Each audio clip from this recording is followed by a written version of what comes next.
afternoon mga Lods. Lods, update ko lang yung pagpunta ko kayo ng umaga sa PGH. Nagpa-schedule na po kami ng sa lungs ko. Yun po, bali sa 14, October 14. Yung check up po sa lungs. Sa doktor na po talaga yun. At sana po maging maayos po yung maging check up ko. Ano po yung maging check up nila sa akin kung sa lungs ko. Sana po malagay ko po maging maayos po. Kaya humingi po ako ng prayers sa inyo. Sa inyo naman, magbago po yung naunang x-ray ko sa lungs ko. Then meron na rin po ako schedule para sa MRI ko, CT scan, CT, sa 11 meron din yan. Sa ngayon October din yung na-schedule na. Humingi pa po ako talaga ng prayers sa inyo lahat. Pagdasal nyo nawa na maging normal po sana lahat. Sana umabot maoperahan pa ako kasi yung huling check-up po kasi sabi nga ng doktor na sakali ng like galawin yung ulo ko, kalimpaga, ilang klase maaaring mapasama talaga sa akin at papabuti. Gaya rin po kasi nangyari yan sa tito ko.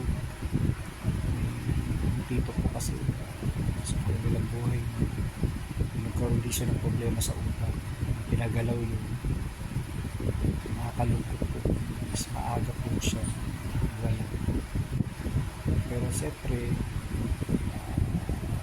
siguro ng Panginoon ganun lang.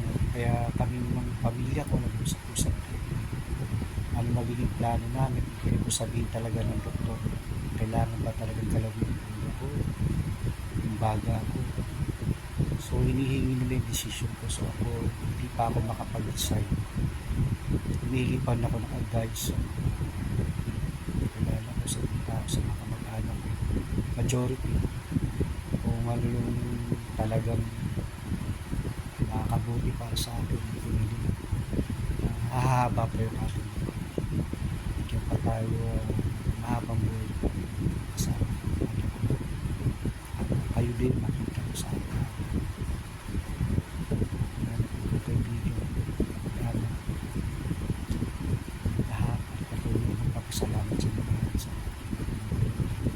dalagin para sa atin. Mabuhay ako ng mga sa ngayon talaga nasa bahay lang ako galing ako nagpapa-expose sa labas kailangan ko talagang makarecover ng maayos kaya kung mapapansin nyo naman mukhang okay naman ako kasi katulad nyo nadagdagan yung timbang ko. Yung last punta ko sa PGH 66, ngayon dumagdag ako ng 1 kilo, 67 na. Gusto ko ma-reach yung standard timbang ko sa height ko kasi 5'11". Kailangan na hindi ako bababa ng 70 kilos. So, yung 67 na, 3 kilos na lang. Pero mas better ko ma-reach ko yung mga 72 hanggang 75 kilos kasi yun ang standard na timbang ko. At yun nga po, may napanood din ako sa vlog ni Dr. Ron na kailangan pala pag ganyan kung may cases na like cancer sa kain daw ng kain. Kaya yun ang ginagawa ko. Kaya sabi mo sinun, hirap ako makakuha ng tulog. Hindi talaga ako makatulog. Dire-diretso paputulog talaga. Kaya ginagawa ko pagka medyo naiinip ako, kain ako. Kung makakain dito, kain ako. Kaya sinabi ni doktor, kaya ginagawa niya kain mo kain. Pero ingat pa rin ako. Hindi ko pa rin naman inaabuso. Hindi, kaya ka na matataba, kaya ka na magat ako restaurant. Mostly patutas talaga pag may putas dito yan. Saka may paluto nga lang may sabaw isda ganyan. Dati hindi ako masyadong kakain ng mga baboy nga kapag mga sinigang nagpapaluto na ako kasi kailangan ko talaga kumain para lumas kasi sabi nga ng ano daw ni doktor pag ganito may mga may dumadanas ka doon. Kinakain din nun yung mga, yung mga nutrition mo sa katawan. Yun yung ginagawa ko. Ito pa pala, i-update ko kayo ng mga nakaraan. Dahil sabi ko na sa inyo, pinili ko yung pag-inom ko ng gamot. Mga ilang araw lang, titrigger na naman yung ulo ko. So ngayon, ang ginawa ko naman na 2 times a day siya. Ginawa ko 1 time a day lang kasi okay naman. Basta wag lang kikiro talaga yung ulo ko. Huwag lang talaga magtitrigger kasi parang nahihirapan din ako. Sa ngayon yung pa isa-isa ng plak ko, inaano ko siya ng kalagitnaan ng araw para kaya nga nitong start ako, hindi na siya sumasakit. Problema, hindi na po makakuha talaga ng tulog. Hindi talaga ako makakuha ng maayos ang tulog kasi nga steroids siya. Sabi naman ng doktor, safe naman daw yun.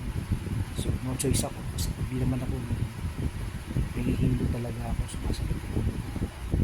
Sa baga ko naman, sa ngayon sabi ko nga sa kanila, okay naman parang okay naman yung aking paghinga, okay naman yun, wala akong nararamdaman na sakit.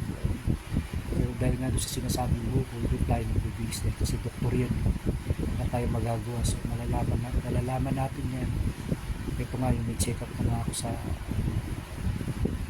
14 sa lungs yun, para mabigyan na ako ng medication sa kasaraan, mabigyan naman talaga dahil gagalawin nga yung baga ko halos kung talaga ako ng prayers patuloy nyo ko pagkasal malagpasan ko itong pinagdadaan. Kaya po wala po sawang sobrang pasasalamat po sa inyo sa lahat po ng mga message, papaalaga. Napakasarap po sa piling, ano talaga pa nakakatuwa kasi after all na hindi ko naman sila nakakausap talaga nakikita, pero afterwards na nangyari ko, ayun yung nangangamusta sila, tatanong sa kalagayan ko. Excuse me, nakakatuwa talaga. At yun na family ko lalo naging close, mga kapatid ko, yan, masaya. Tapos ano ko, napapadalas ko sila nakakasama na rin, nakakausap kasi maraming pagbabago. Kaya nga po sana patuloy ako mamuhay ng normal, makapaghanap buhay muli para sa aking pamilya, para may sa aking sarili. At kaya yung i-update ko kayo sa mga darating ko mga check-up, mga results. Kasi hirap kasi pinsan may magtatanong rito, hirap po sa isa at least mapanood nyo po yung yung aking mga pagbablog, sana po makuha. Kaya i-update ko kayo sa lahat ng mga check-up ko. At salamat sa mga support ng mga nagla-like ng aking mga video sa mga TikTok, YouTube, Instagram at sa Facebook, sa My Day. Sana po kayo sa ganun paraan po mabigyan ko kayo ng konting kasiyahan sa aking mga pag-good vibes. Patuloy po akong bigay ng konting saya at manlapit pa paano sa ginagawa kasi yan alam kong libangan ko isa magpatawa, masaya na tao. Kaya maraming pong salamat sa inyo lahat. God bless you all po. Thank you talaga sa lahat na sa susunod na lang po muli. God bless.